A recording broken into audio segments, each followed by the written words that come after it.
করে দেখায় বলো অন্যদের। আমি হিরোইন। আমি হিরোইন, চলে যাও তোমরা। ইস, তাই না, যে কিরকম শাশুড়ি হবে কে জানে। মানে আমাকে তো লোকজন এটাও বলেছে যে তুমি এত ভালো শাশুড়ি, এত ভালো ননদ, এত বড় বর পেয়েছো, আমরা তো চেয়েও পাই না, তুমি পেয়েছো, তারপরে তুমি হেলা করছো। আর ও সত্যিই লক্ষ্মী মেয়ে। মানে আমি বলছি অ্যাক্টর হিসেবেও আমার খুব ভালো লেগেছে, অ্যাজ এ হিউম্যান বিং খুব ভালো মেয়ে। ভাব নিয়ে বসলো। এ বাবা, কি করে দেখাবো এটা ভালো, তোমাকে। আমি হিরোইন। খুব ভালো মেয়ে। আর একটা বৌমা খুব ভালো। কি হয়েছে আমাদের জীবন, আমার জীবনটা তো একটা মরুভূমির মতন ছিল। মানে সেখানে এক ফোঁটা বৃষ্টির মতন এসছে, চমো করে টেনে নিয়েছে আর কি। কারণ ছেলেকে নিয়ে একটা ব্যতিব্যস্ত ব্যাপার। কে ছেলেকে আগলে রাখবে, ধরো আমি চলে যাওয়ার পর কে দেখবে। তারপরে ওকে সামাও একটা প্রথমে একটা হয় যে কাউকে দেখেই না একটা মনে হয় যে এ খুব ভালো।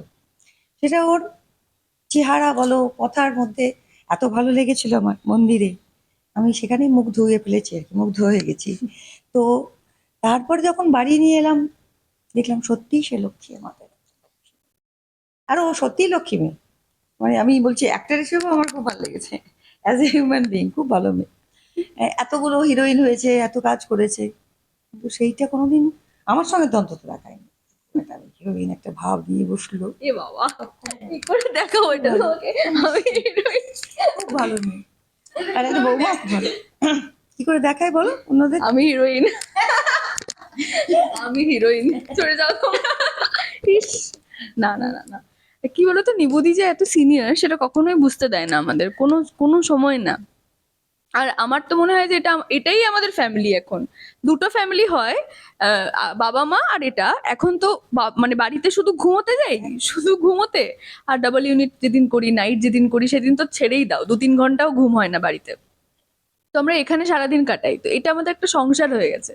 আমরা এই খেয়াকে, নিবুদিকে আমরা যতটা ততটাই চিনবো যতটা খেয়া মানে বাড়ির লোক চিনবে, কারণ আমরা একসাথে এতটা সময় কাটাচ্ছি।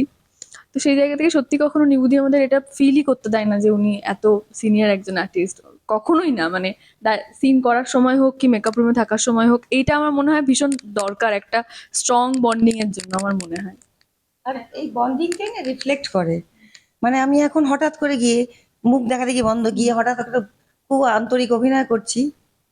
অত বড় মাপের অভিনেত্রী খুব কম, রেয়ার হয়। কেউই হয় না হ্যাঁ, ওটা। খুব মুশকিল হয়, কারণ তুমি ভেতর থেকে ফিল না করলে তো অ্যাক্টিং করা খুব মুশকিল হয়। হয়তো খুব প্রফেশনালি করলে হয়তো জানি না মুভি টুভির ক্ষেত্রে করা যায়, কিন্তু সিরিয়াল মানে হচ্ছে দৈনন্দিন জীবনের গল্প এবং রোজকার কাজ। সেখানে ওই রকম বাজে সম্পর্ক নিয়ে কিছুতেই কাজ করা আমার মনে হয় সম্ভব নয়। হুম। হ্যাঁ, ও তো খ্যাপা, এখন, ও তো এখন মানে পুরো খ্যাপা। দেখুন না জাস্ট ওর সম্পর্কটা কি হবে। ওটা আমি আসবো, তবে এত ভালো একটা ননদ পাবো এটাও কিন্তু একটা মানে এটা কিন্তু আমি জেনারেল যদি ধরি প্রতিটা একটা মেয়ে একটা ভয় থাকে যে ননদ বাড়িতে কেমন হবে, সে এত ভালো একটা ননদ পাওয়া। শুধু ননদ না, শাশুড়ির প্রতিও ভয় থাকে একটা, তাই না, যে কিরকম শাশুড়ি হবে কে জানে। মানে আমাকে তো লোকজন এটাও বলেছে যে তুমি এত ভালো শাশুড়ি, এত ভালো ননদ, এত বড় বর পেয়েছো, আমরা তো চেয়েও পাই না, তুমি পেয়েছো, তারপরে তুমি হেলা করছো। মানে অ্যাজ ইফ। হ্যাঁ, হ্যাঁ। কিন্তু আমার তো কিছু করার নেই, মানে বিয়েটা হয়ে গেছে, এটা তো হওয়ার কথা ছিল না। তো সেই জায়গা থেকে আমি না জাস্ট একটা পাকের মধ্যে পড়ে গেছি এখন, মানে শাখের করাত হয়ে গেছি, আমি যেদিকে যাব সেদিকে কাটা পড়বো। হ্যাঁ, আমাকে কালকে পেট্রোল পাম্পে একটি মেয়েরা তো এখন থাকে, জব করে। তো আমাকে প্রথমে তার আগে জিয়েরই আগের সিরিয়ালটার কথা বলে বলছে, তখন থেকেই তো আপনাকে খুব ভালো লাগে। আর একটা কথা, আপনার বৌমা বুঝতে পারছে না আপনার এত ভালো, ও শুধু শুধু দিদির কথা শুনছে। আমি আচ্ছা বলে দেবো গিয়ে। বলছে দিদি, আমাকে তো থ্রেটও করেছে যে এই তুমি যদি দিদির কথা শুনেছো, দিদির কথা ওঠা বসাটা যবে থেকে বন্ধ না করবে, এরকম বলেছে। তো যাই হোক, এটাতে বোঝা যায় যে মানুষজন অ্যাটাচড হতে হ্যাঁ, শুরু একদমই করছে। তাই। এরা এত ভালো বলেই কিন্তু আজকে, হ্যাঁ বলো বলো, তুমি কি বলছো বলো। এখন যে দেখছে সেটা বুঝতে পারি কি, আমাদের দর্শকরাই আমাদের অ্যাওয়ার্ড। ওরা দেখছে, ওরা যখন ফিল করতে শুরু করে না, যে ওরা ঘটনাগুলো দেখেছেন এরকম, মানে আপনি একটু বোঝান না বৌমাকে যে সত্যি ঋষি করেনি। অতটা মন দিয়ে দেখছে তখন বুঝতে পারি যে আমি তো অ্যাকচুয়ালি টিআরপির কোনো অপেক্ষা করি না, আমি শুধু দেখি যে রেসপন্স, রেসপন্সটা কিরকম আসছে, সেটাই আমার টিআরপি। বুঝতে পারি লোক কিছু দেখছে। কমেন্টসও পাই, দেখি যে অন্যান্য সিরিয়ালে, আমি কোনোটাই ছোট করে বলছি না, বাট এরকম দেখি যে শাশুড়ি বৌমা সবসময় ঝগড়া দেখায়, তো এটা একদমই অন্যরকম। যেখানে শাশুড়ি বৌমার ঝগড়া নেই, এখানে ননদের কনস্পিরেসি নেই। এখানে কেউই না, মানে কি বলবো, রান্নায় নুন নুন বেশি করে দিয়ে দেয় না, বৌমার এই সম্পর্ক খারাপ। হ্যাঁ, বিষ মেশায় না কেউ, বিষ মেশায়, সেটা আলাদা। বিষ মেশায় না আমাদের মানে সে বিষ মেশায়নি, ঘুমের। হ্যাঁ, সেখানে এরকম একটা কিছু এসছে যে এবার হতে যাবে না আমি আর বাকি করতে হয়েছে তো। এখানে এখানে না অন্য ধারাবাহিক। না না না না না করতে হয়। এই প্রথমবার আমি ফুলসজ্জার খাট সাজাতে দিলাম।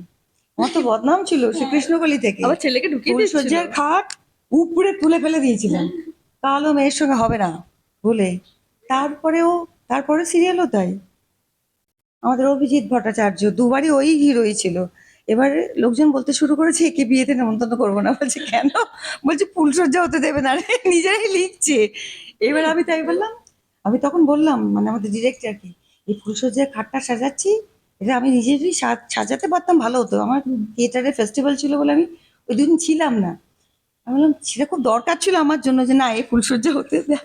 মডেল শাশুড়ি হয়েছে একদম। আমি তো সেটাই বলছি যে এরা এত ভালো হয়েই তো মানে উজির চাপটা হয়ে গেছে। আজকে এরা যদি খারাপ হতো না, তাহলে গল্প এগোতোই না। এই ধ্বংস করে এসছি ভাই, ঠিকই বলেছিস তুই দিদি। এই ঋষি ব্যানার্জি তুই তুই যেরকম ভেবেছিলি সেরকমই মানুষটা, দেখেই বুঝতে পারছি। এদের পুরো ফ্যামিলিটাই, এরা বাবাকে ধ্বংস করে দেয়, শেষ করে দেয় ফ্যামিলিটাকে। বাট সেটা তো নয়।